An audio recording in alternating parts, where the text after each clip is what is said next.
Went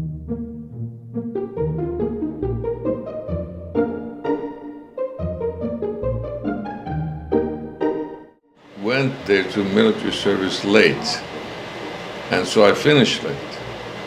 And we could come, we were married, and we could come in, actually, we did come in March, correct? We were supposed to come in January. Yeah, but My brother said delayed for a couple of weeks. right. We were very close and he was very sad that I was leaving. That's correct. And so we just didn't He come. was very what? Sad. Your brother. Yeah, because we lived in Abadan for some time, and she had lived with her brother.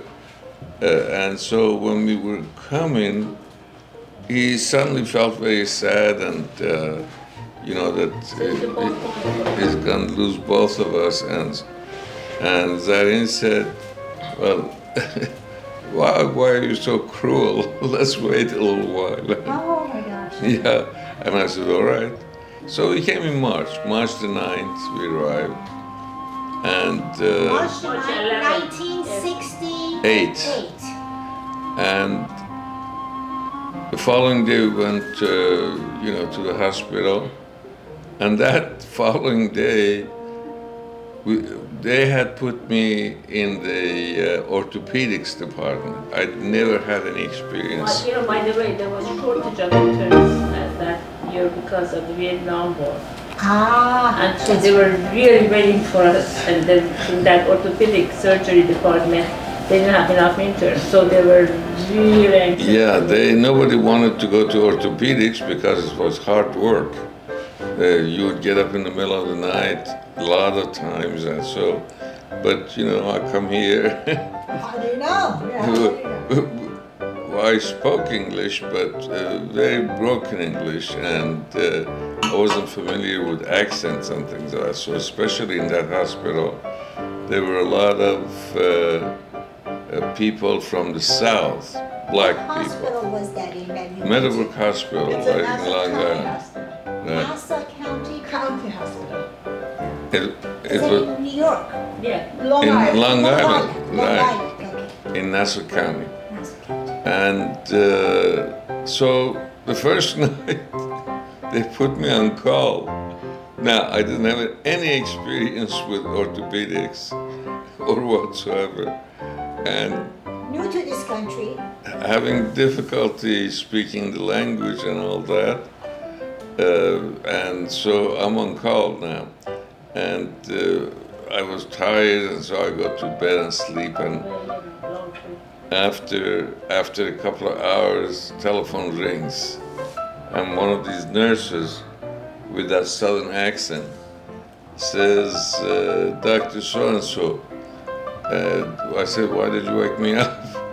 And she said, this person died. No, expired. Mrs. So-and-so expired. No, said died at No. first. No, she said she expired, and you That said no don't- one. And don't interrupt. You No, said I didn't know what expired means. I'll So I tell said, you. so what? She expired. She expired. Anyway. She expired. She did expiration. Well, what's the big deal about Breathe it? out. So what? Last breath. So what happened? So I'm sorry. Well, anyway, he said, this patient expired or whatever. And I'm saying that, so the patient expired. That's not a big deal. Because I'm thinking about inspired and expired. Inspiration and expiration. Don't correct me, please, anymore. And she said, the patient died. So, okay, so why do you call me? I'm thinking that they should call the undertaker. and says, doctor, you have to come and pronounce the patient. Which, of course, now I understand that meant pronounced dead. Yes.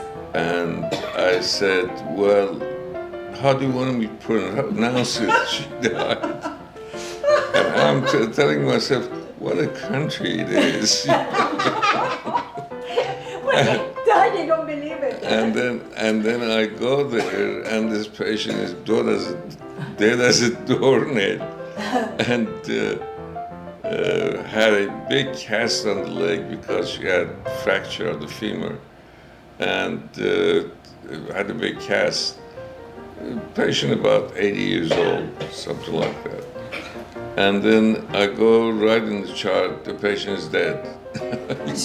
Just like that. Expired. It didn't write expired. I said the patient is dead. I thought that that's all they need. And I come back in about 15, 20 minutes, the phone rings, and the same nurse says, "Doctor, you didn't put the time of Death. expiration and all that." I'm saying, what a country. These kind of unimportant things, they want me to go there and break my sleep and all that. And I go back tired and all that. I write down that the patient expired at such and such time. Now, I didn't even exactly know what time the patient expired, but some kind of time. And then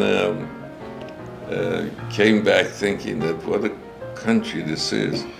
Maybe I should go back to my own country. And so I'm sleeping again, and the phone rings in half an hour. Says, the same nurse says, "Doctor, you didn't take your cast off." And I'm saying, well, the patient is dead. Why would you want to take the cast off? Now, with the cast. I never had any experience with orthopedics, so I didn't know what to do. So I'm going there because I don't want to sort of show that I don't know these things. So I look at the cast, it's from here all the way down. And I say, "Bring the equipment." And I don't know what the equipment is. And he brings an orbital saw, an orbital saw, but I didn't know that this is not the same saw that you cut wood with.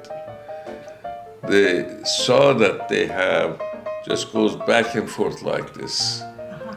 And there's a way to do it, and I didn't know that way. I mean, you make a long cut and you make a short cut and take 2 or 3 pieces, and yeah, you separate it and take.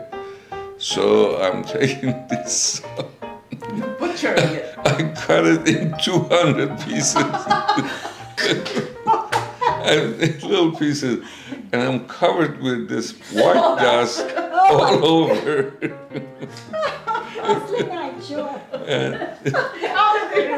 And all kinds of lines zigzag on the patient's leg and the body's leg. Anyway, so after that I'm so tired, I come back and fall in bed, sleep immediately. And half an hour later, the phone rang. And this time it's not that nurse. This time there's an old woman's voice said, "Doctor, they told me my sister passed away." I said, "Well, so passed away. Didn't they tell you?" Said, "Yes, but we were here, visiting her last evening, and she was doing fine and all that." And I don't know what to say. I say, "Well, at that age, 1 minute you're alive, and 1 minute you're dead." And she was 62 years old. She was 80. 80, yeah. And she says, "Doctor, I'm much older than her." Oh my God.